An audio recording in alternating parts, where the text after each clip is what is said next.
Hello అందరికీ welcome back to Hindus వంటిల్లు. ఈరోజు వీడియోలో ఎన్నో హెల్త్ బెనిఫిట్స్ ఉన్న మకానా డ్రై ఫ్రూట్స్ లడ్డు ఎలా ప్రిపేర్ చేయాలో చూపించబోతున్నా.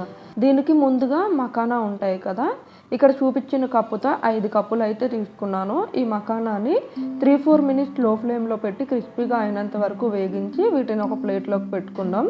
తర్వాత అదే ప్యాన్లో 1 టేబుల్ స్పూన్ నెయ్యి వేసుకొని ఏ కప్పుతో అయితే మకానా వాడామో అదే కప్పుతో ఒక్కొక్క కప్పు చొప్పున జీడిపప్పు, బాదం పప్పు, పిస్తా పప్పు వేసాను. మీకు కావాల్సిన డ్రై ఫ్రూట్స్ యాడ్ చేసుకోండి. ఈ డ్రై ఫ్రూట్స్ లైట్గా వేగిన తర్వాత ఒక కప్పు ఎండు కొబ్బరి పొడి వేసుకొని 1 మినిట్ ఫ్రై చేసుకొని వీటిని ఒక ప్లేట్లోకి ట్రాన్స్ఫర్ చేద్దాం.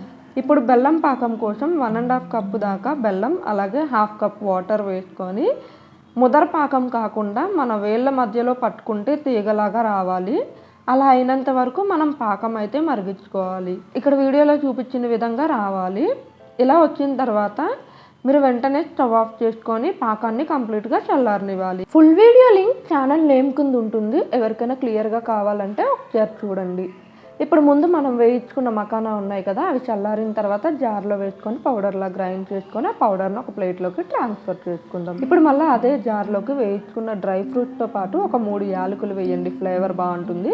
వీటిని కూడా మెత్తగా కాకుండా అక్కడక్కడ తగిలేలాగా పల్ప్గా గ్రైండ్ చేసుకొని మకానా పౌడర్లో వేసి కలిపి పక్కన పెట్టుకుందాం. ఈలోపు పాకం కూడా చల్లగా అయిన తర్వాత పాకాన్ని దీంట్లో వేసుకొని 1 టేబుల్ స్పూన్ నెయ్యి వేసుకొని మొత్తం బాగా కలుపుకొని లడ్డూలు చేసుకోవాలి. వీడియో నచ్చితే సబ్స్క్రైబ్ చేయండి.